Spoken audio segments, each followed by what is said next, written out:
Well, thank you so much. Hi, I'm Bill Maher. This is our special Halloween edition of Politically Incorrect, and the guests are Melissa Etheridge, Scott Baio, Representative Susan Molinari, and of course John Waters. On Halloween, we'd have to have John Waters. And I guess the big news is over there in the Middle East, there was a Halloween trick-or-treaty sign there in the desert. Did you see that? Clinton was over there with Prime Minister Rabin and King Hussein, and they really got along well. You saw them; they were kissing and they were hugging each other. And I heard they went downtown afterwards and had each other's names tattooed on their butts. I heard that. It doesn't have to be true. No, it was a very successful treaty signing, except that one thing did put a damper on it: that the pen that they were signing the treaty with started ticking. So, a dangerous area of the Middle East. All right, I won't keep you much longer. Just a couple more comments. Now, President Clinton, he was there for two reasons. One, to sign the treaty, and then there was also the opening of the Tel Aviv Planet Hollywood. So he was kind of a dual purpose for his trip. And well, I've shamed them into applause now. Good. Now, he's in trouble again with Paula Jones, the president. Did you see that? I guess she just won't go away. She now says that she can identify characteristics. I know, it's so tawdry on the president's genital area. I got three words for you, honey. Get in line. Okay. No, just kidding about that. Now, this I thought was interesting. One of the networks ran a computer program about the baseball season, which of course ended on August 12th. But they wanted to see what would have happened if the season had gone on after August 12th. And you know what it was? There was another strike.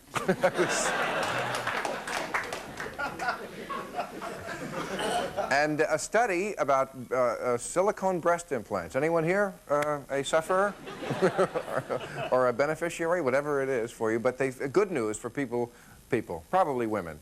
I'm guessing more women than men. Good news, there is no connection between silicone breast implants and diseases. However, they did find a connection between silicone implants and free dinners. Free dinners, because men like that. They buy you dinner. Well, how about that new Star Trek movie? You know, it's in production now, and I guess I'm not telling tales out of school. It's widely reported already that Captain Kirk in this one dies. Yes, he does. He dies at, well, hey, it's, you sleep with enough green women, you're going to catch something. It's just going to happen. Anyway, stick around. All the material you'll see. Satirize for your protection, folks. Thank you. Thank you.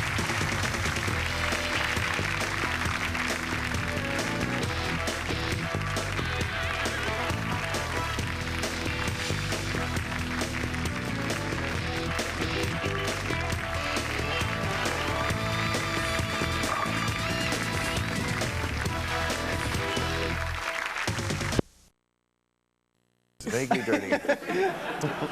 However, lately, the very idea of Halloween has been stolen by a host of real-life Grinches, like in Iowa, where schools have decided that Halloween is too scary. So now they call it the Harvest Festival. For the same reason, Easter is now known as Jesus Takes a Nap.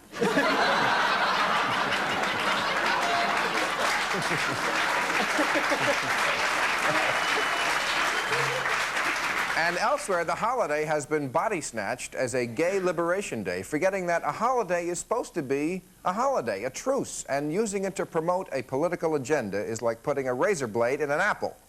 I say it's time we turn Halloween back over to the kids. You have a problem with that, Mr. John Waters? Well, I fondly remember Halloween as a child as an excuse to have hardcore vandalism, really. So I miss that. You know. We used to set people's houses on fire. It was a fun night that I have nostalgia for. I remember in my neighborhood, kids once took apart a car in someone's driveway and put all the. Did you do that? That's why you have candy corn available. The Staten Island is supposed to be the model of suburban America. They reassembled it in Staten Island. And then we sold it to South America, but it worked for our economy. I mean, what are the political ramifications here? Excuse me? Of disassembling your car? Am I missing something here? Yeah, well, no, I'm missing something here. No, but don't you think it has become politicized? Don't Well, you sure. think? I mean, here we are facing a Halloween where people are going to go out and wear the OJ costumes. That's which another thing we obviously should is, probably ask you about. in bad taste. Well, I wish somebody wore a John Waters mask. I mean, you know. All right. No, but I don't see how you could ever be offended if your face was a Halloween mask, no matter if you're the most hideous person alive. So people recognize you, you know. yeah. So you're saying as long as they spell your face right. Exactly. But what people are upset about is the fact that they have taken old Mike Tyson masks that didn't sell and have now made them into OJ masks. This is true. They're trying to make it a racial thing, and I think it's not the right thing to do. I mean, if we didn't so much glom onto this O.J. Simpson thing, nobody would wear the masks to begin with. You know, I mean, we were so crazed by It was all Manson of this. last year. Yeah, well, he's okay though. He's Well, I mean, that's the old Nixon mask. They take Nixon and just put the X on it, you know. But is it wrong? Hey, Is it I wrong? realized it was a political issue there. I'm sorry. Is it wrong to take an old Mike Tyson mask and make it an OJ mask? That's America, isn't it? That's the American way. I mean, it's Why is that recycling. It's recycling. I mean, if I was a merchant and I had a vat full of old Tyson masks and you said, hey, you can make money, bing, there you go. It's not black or white, it's green.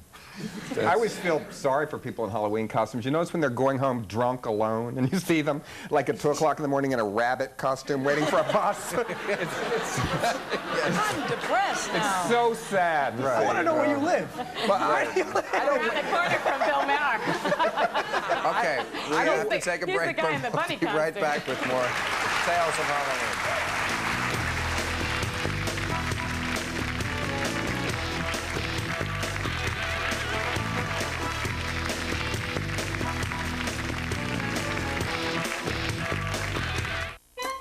I thought the days of women being And it's okay.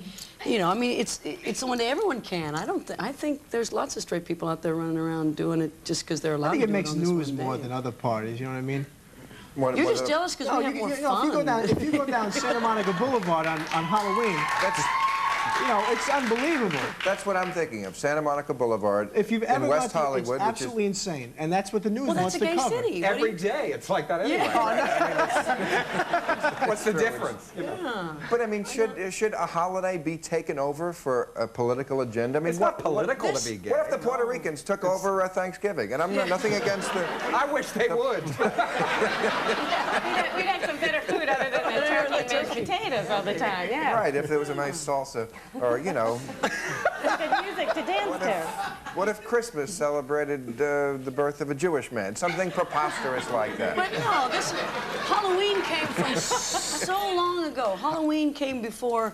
Halloween was thousands of years ago. This was Exactly. All Hallows Eve. This is But something. but it never was a gay holiday until a couple of years ago. No, but I think the things that gay culture represents are things that were held over from 2,000 years ago. This is something Seriously? that, Which is what? Yeah, I'm which is interested. it's very pagan. You know, it's not the Why is the gay religious pagan? thing. Why is gay Going into pagan? a No, very I'm deep serious. show. Well, That's because interesting. things like the Bible and things, they are The Pope. interpreted as Oh. this is an evil thing. Homosexuality is evil. You're saying the Bible is anti-gay, so you're I'm saying the interpretation of the Bible is anti-gay. right. So you're saying pagan. So we before- were We devil have been outfits. we have been labeled pagan, and this is a pagan ritual from thousands of years ago that we have just kept going and enjoy it. Is it not Druid? I don't know. And as the gays say, if it feels good, Druid. That's true. Well, I forgot what show we were on for a minute. I don't think it's totally gay holiday. Last year, what made me stop answering my door is 2 monsters, 20-year-old, scary-looking guys. I open the door and they say, trick or treat. They had on no costumes, a dirty bag. And I gave them a lollipop because I thought they were going to kill me, you know. And Well, maybe- I said, what are you? And they said, nothing. You know, And you I said, always remember, that's what I think of on Halloween. I'm a big director. Yeah. But would you like to come in? No. No, No. they weren't that scary. Let me ask you this. Maybe.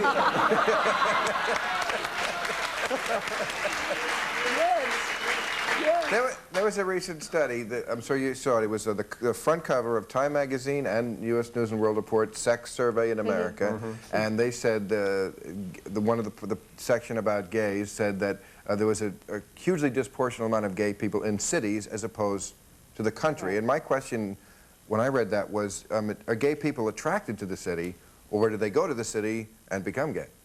I mean, no. No. Oh, please, you can't really think that. What did they get here? And we say, here comes one. So you're saying My father doesn't even think that. This is a very difficult show for two little Italian Catholics to jump in.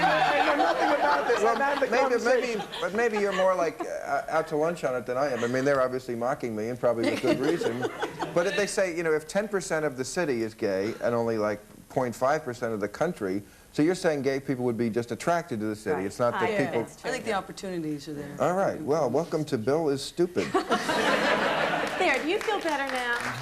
I don't. I feel like an idiot. But, I think for some reason big cities are more liberal about everything in every political way. So it's an easier life, you know, for them. And Midwest is tough. You know, they don't go for any of that stuff. So as I'm sure everybody knows, I'm not, you know, making any kind of They don't even like dumb Italian statement. Catholics in the They don't like me either. Right. But I've noticed in Did the you see my Midwest... cousin Vinny? Because that was he's like me. a fish out of water. He's down there in the South. It's really weird. You wouldn't. You notice in the Midwest, all the women look butch, though. That's because they're pulling sleds. Yeah, I know. I always have a hard time. I think now's about the time I should declare I don't have national ambitions. Yes, you do, and you will achieve them. All right. And in fact, when we come back, we're going to talk about politics.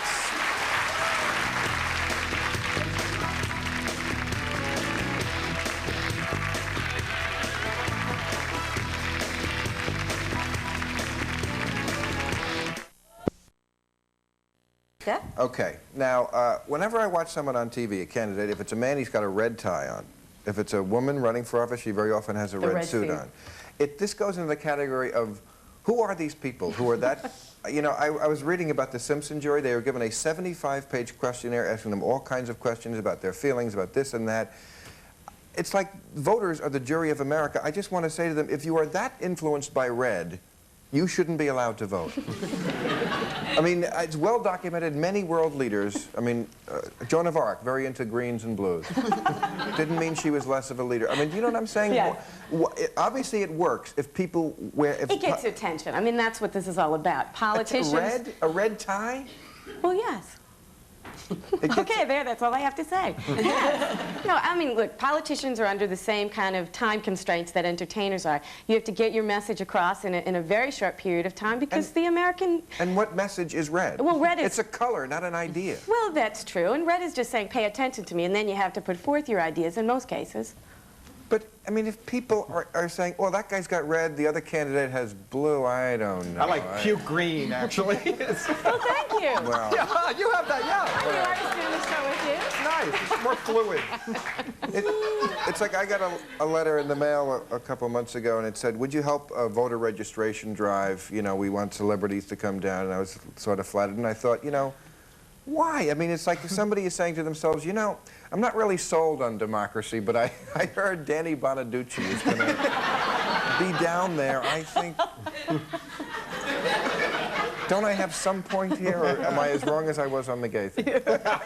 I'll leave that to the politician. She can, yeah. I mean, don't you think there should be some sort of basic test for people if they want to vote, that they shouldn't be that influenced by silly things? Absolutely. Yeah. You do? You think Absolutely. No. No, I think I go in a voting machine. I get mixed up because they remind me of peep shows. I think... I think that people... You pull the curtain back, I think people pull a lever. And then you're really disappointed. I think people you're constantly not a surprise. I think people should at least know the issues that they're voting on. I mean, I think people vote for why you say somebody looks good, somebody, they hear one thing and they don't know what the issues are. And I think that's the problem with, a big problem with voting in this country. It's like when people pass a car showroom and there's balloons and a bear, and I guess they go, oh, there's a bear, maybe I should buy a Ford. It's like she said, it gets your attention. Well, and the thing that's really unfortunate, if I can use this opportunity to make a political statement, all the movie stars, most of them, yeah, that's right, it's politically incorrect. All the really good movie stars only campaign for Democrats, too, and I'd really like that to change. Oh, well, that's I can Well, we name have some Charlton Republicans. Heston. Well, You have Bruce Willis. Bruce Willis. Arnold, that's right. Arnold Schwarzenegger, Clint Eastwood, although he It's all came out about for... views. Aren't most movie Right. stars tend to be liberal and Yes. tend to be really, concerned about the world and the... But we talk about this... I think that's probably true, but it's just very disappointing. You line up for your sorry, political campaign. Who would you... Think what you guys would do to a Republican convention. Susan, We tried. I meant from a production I standpoint. used to go to them in the 60s, right? But Susan, you have been a wonderful friend of this show. You were on our very first show. You lent the kind of political It's done weight we tremendous things needed. for my career, too. Well- So. Who would you like? Maybe we can pull a few. Who would you like? Whose endorsement would mean something to you? This cute guy right here. Scott, there's a proposition if I ever heard one. She's from Staten Island. That's okay in my book. Are you from the area? I'm from Brooklyn. Okay. Are you a registered Republican? Absolutely. Really? You already had his vote. Now, why are you booing? A cute Republican. Now, See, I don't understand the booing. well, I think if you- Republican if I s- Democrat has come down to I guess. a thing in the public, I think, Right. of money and not money, and Right. it's haves and have-nots, and I think there's definitely more to it, and I'm the first one to say there's More to what? Being a Republican and a More, Democrat? yeah, more to be. There's more what, shading what than the, just- They the don't party see. means. They still see you. They don't see Chachi as Republican. That's the problem. Is that they will never get that out of their. That was the 50s, Bill. It was a could have very been. conservative time in this That's country. right. Eisenhower was the Then president. he became at the time. Charles in Charge, where he took responsibility for his own Absolutely. actions, and that's Now, Republican. how about now? Wait a minute. Oh, Thank you. And now, more importantly, I play a doctor. Oh, No, wow. right. You play a doctor, and they are usually, in fact, they're so Republican, they're out on the golf course. Absolutely. On Wednesdays. That's- I'm talking about the all whole... right. We have to take a break. When we come back, we'll have a modest proposal. Who's your opponent? Got a problem with any of this? Well, write to us at Politically Incorrect, 514 West 50. Well, it's Halloween time again, the part of the year when we're supposed to be frightened by unreal and fantastical creatures like goblins and ghouls. The problem in the modern world, however, is that there are much more scary creatures in reality. Yes, Frankenstein is a scary story, but if you really want to chill, think about Frankenstein's modern counterpart, today's sex offender. He also roams the countryside and terrorizes townspeople, but he's hardly misunderstood, and that big, scary zipper isn't on his neck.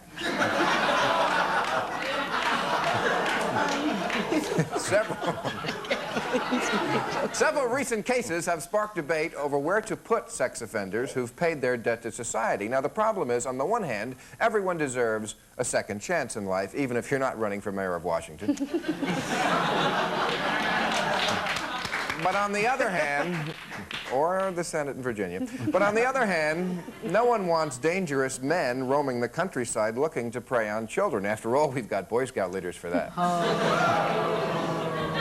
Now, in a sense, sex offenders are viewed something like nuclear power plants.